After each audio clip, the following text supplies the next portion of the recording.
Hello दोस्तों, नमस्कार। Awadh Tathagata classes में आपका हार्दिक स्वागत है। दोस्तों, मैं आपके साथ एडवोकेट अमित कुमार शर्मा।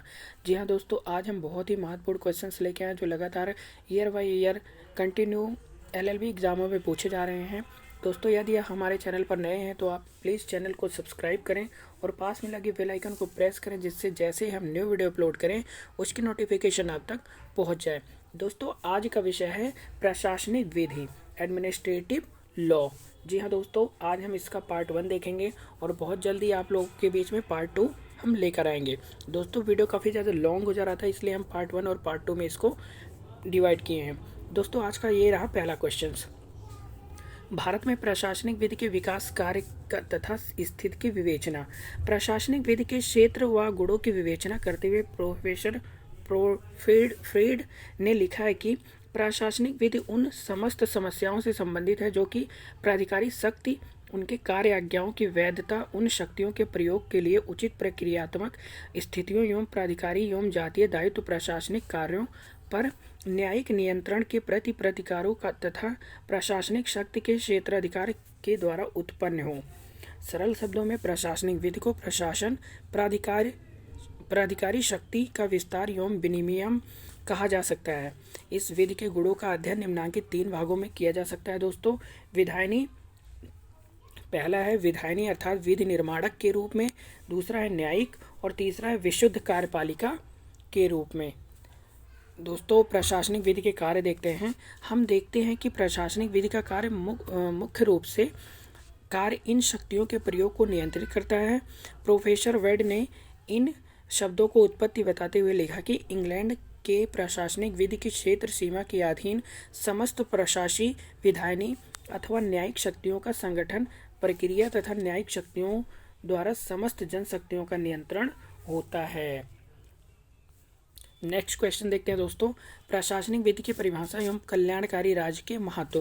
प्रशासनिक विधि सार्वजनिक विधि की वह शाखा है जिसका मुख्य संबंध शासन के विभिन्न अंगों के संगठन, शक्तियों को कर्तव्यों, अधिकारों तथा दायित्वों से है।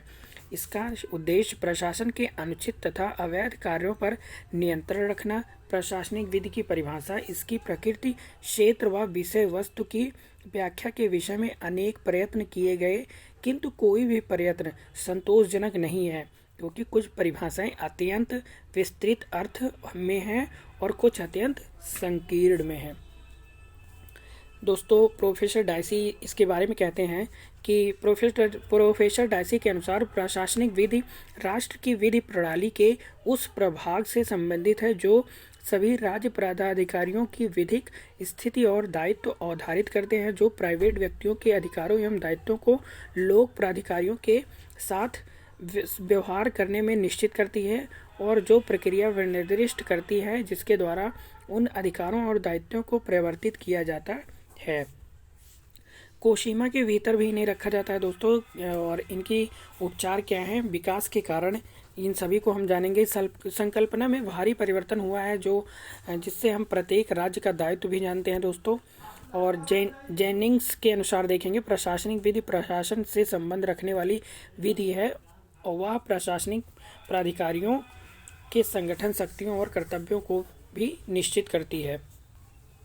नेक्स्ट क्वेश्चन देखें दोस्तों, क्या प्रशासनिक विधि संवैधानिक विधि का ही भाग है? प्रशासनिक विधि सरकार की शक्तियों को नियंत्रित करने वाली विधि है। इसी कारण से इस विधि को कुछ विद्वान संवैधानिक विधि का भी भाग मानते हैं। प्रोफेसर वेड ने लिखा है कि प्रशासनिक विधि सरकार के अधिकारों से संबंधित अतएव यह भी संवैधानिक विधि का ही अंश है। ऑस्टिन के मत में संवैधानिक विधि यह निश्चित करने वाली विधि है कि किस वर्ग के लोगों के पास राजसत्ता की शक्ति है। इसी तरह उनके मत में प्रशासनिक विधि का भी विधि थी, जो कि यह निश्चित करती है कि राजसत्ता को किस तरह लागू किया जा सकता है। उनकी यह धारणा गलत थी दोस्तों, क्योंकि उन्होंने संवैधानिक विधि को बहुत ही संकीर्ण बना दिया है। संवैधानिक और प्रशासनिक विधि के बीच महीन रेखा कुछ विधि शास्त्री संवैधानिक विधि तथा प्रशासनिक विधि के बीच अंतर मानते हैं, परंतु यह अंतर बहुत ही बारीक है। हॉलैंड के अनुसार संवैधानिक विधि सरकार के संगठन और कृत्यों से संबंधित है, जबकि प्रशासनिक विधि उसी संगठन एवं कृत्यों के संबंधित है। इस प्रकार दोनों के बीच में एक बारीक रेखा है, परंतु यह भेद तर्क की अपेक्षा के सुविधा के कारण है। नेक्स्ट क्वेश्चन देखते हैं दोस्तों, विधि शासन की परिभाषा। विधि शासन के परिभाषा दोस्तों, विधि शासन के पद का अर्थ है कि सरकार का प्रत्येक कार्य के विधि के अनुसार किया जाए। यह सिद्धांत बहुत पुराना है। इस सिद्धांत का प्रवर्तक न्यायमूर्ति कोक को माना जाता है। दोस्तों बहुत ही इंपॉर्टेंट है, न्यायमूर्ति कोक को माना जाता है। परंतु डायसी ने इस पद की शास्त्रीय व्याख्या को अनुसार विधि शासन की संकल्पना में 3 सिद्धांत हैं। डायसी के अनुसार दोस्तों तात्पर्य है विधि की सर्वोच्चता, विधि के समक्ष क्षमता, विधि की भावना की प्रबलता से है। विधि की सर्वोच्चता, प्रोफेसर डायसी के अनुसार विधि की सर्वोच्चता के अंतर्गत जानेंगे। प्रोफेसर डायसी के मत में विधि शासन का अर्थ है कि विधि को सर्वोच्चता अर्थात नियमित विधि को पूर्ण एवं सर्वोच्च स्थान प्राप्त हो, विधि पर किसी प्रकार का प्रभाव न डाला जा सके। अतएव विधि शासन वही है जहाँ विधि सर्वोच्च मानी जाए तथा उसके ऊपर किसी प्रकार का बाह्य प्रभाव डालकर मनमानी ना हो सके। शक्ति पृथक्करण के सिद्धांत का क्या अर्थ है दोस्तों? बहुत इंपॉर्टेंट क्वेश्चन से लगातार एग्जाम में पूछे जा रहे हैं, ईयर बाय ईयर कंटिन्यू आ रहे हैं दोस्तों, तो आप लोग प्लीज़ इसको ध्यान से देखिएगा। शक्ति पृथक्करण के सिद्धांत का अर्थ। शक्ति पृथक्करण के सिद्धांत की संकल्पना काफ़ी प्राचीन है। अरस्तु को इसका प्रवर्तक माना जाता है। जी हाँ दोस्तों, शक्ति पृथक्करण के सिद्धांत के प्रवर्तक हैं अरस्तु। परंतु शास्त्रीय विवेचना मॉन्टेस्क्यू के द्वारा भी की गई है। मॉन्टेस्क्यू के अनुसार, प्रसिद्ध दार्शनिक मॉन्टेस्क्यू के मतानुसार तीनों प्रकार की शक्तियों का प्रयोग एक व्यक्ति अथवा एक निकाय द्वारा नहीं किया जाना चाहिए। यदि ऐसा किया जाता है तो उन शक्तियों का दुरुपयोग हो सकता है। राज्य की शक्तियों का विभाजन 3 भागों में किया जा सकता है।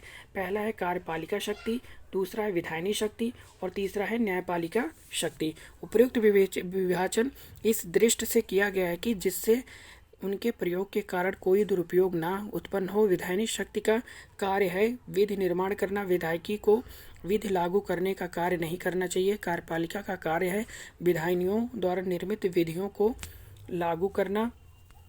इससे विधायिनी के ऊपर अपनी इच्छा अनुसार विधि निर्माण करने का अधिकार प्राप्त नहीं है होना चाहिए।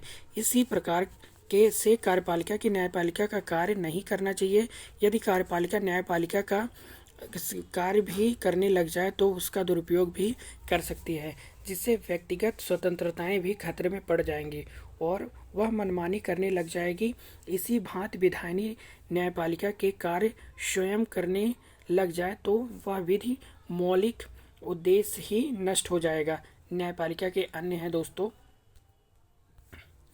प्रत्योजित विधान का अर्थ। प्रत्योजित विधान के अंतर्गत देखेंगे, सामंड के अनुसार प्रत्योजित विधान वह विधान है जो संप्रभु के अतिरिक्त किसी अन्य प्राधिकारी द्वारा उदित होता है। इस प्रकार प्रत्योजित विधान उस विधि को निर्दिष्ट करता है जो विधानमंडल अतिरिक्त अन्य अधीनस्थ प्राधिकारी द्वारा बनाई जाती है।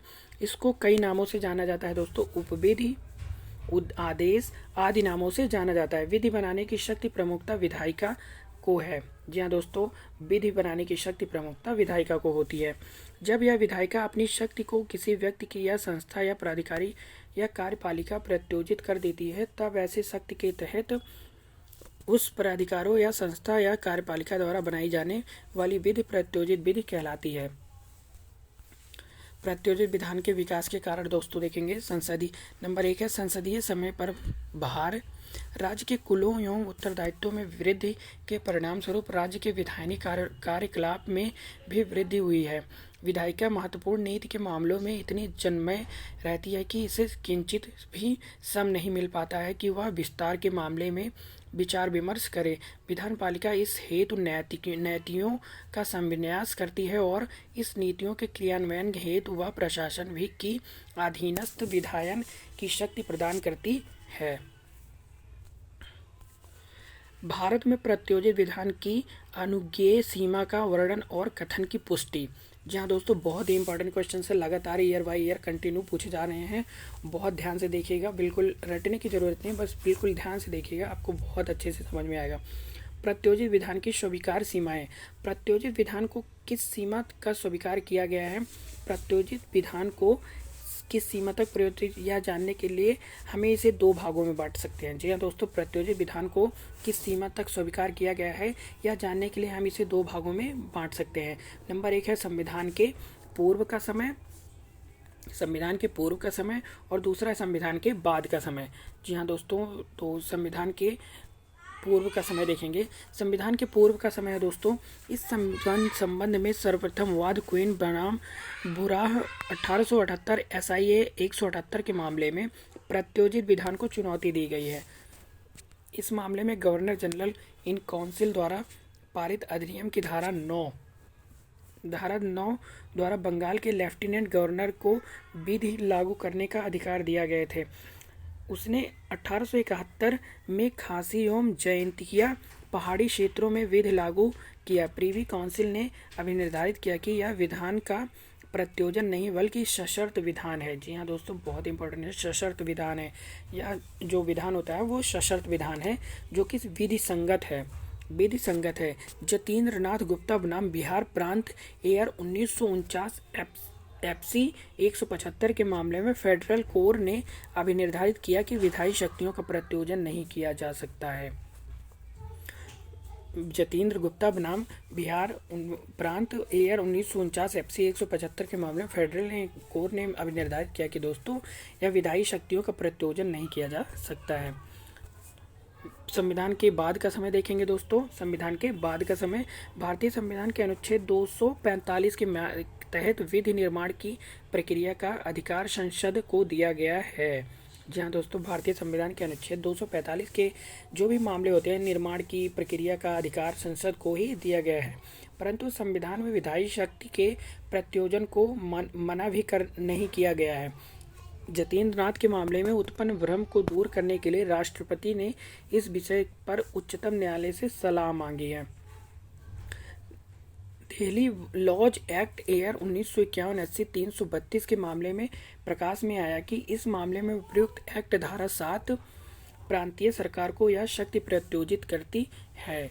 यदि दोस्तों हमारे चैनल पसंद आया हो तो प्लीज़ चैनल को सब्सक्राइब करें और पास में लगे बेल आइकन को प्रेस करें, जिससे जैसे भी हम न्यू वीडियो अपलोड करें उसकी नोटिफिकेशन आप तक पहुंच जाए। दोस्तों बहुत ही जल्द हम पार्ट 2 लेके आएंगे, और तब तक के लिए धन्यवाद दोस्तों।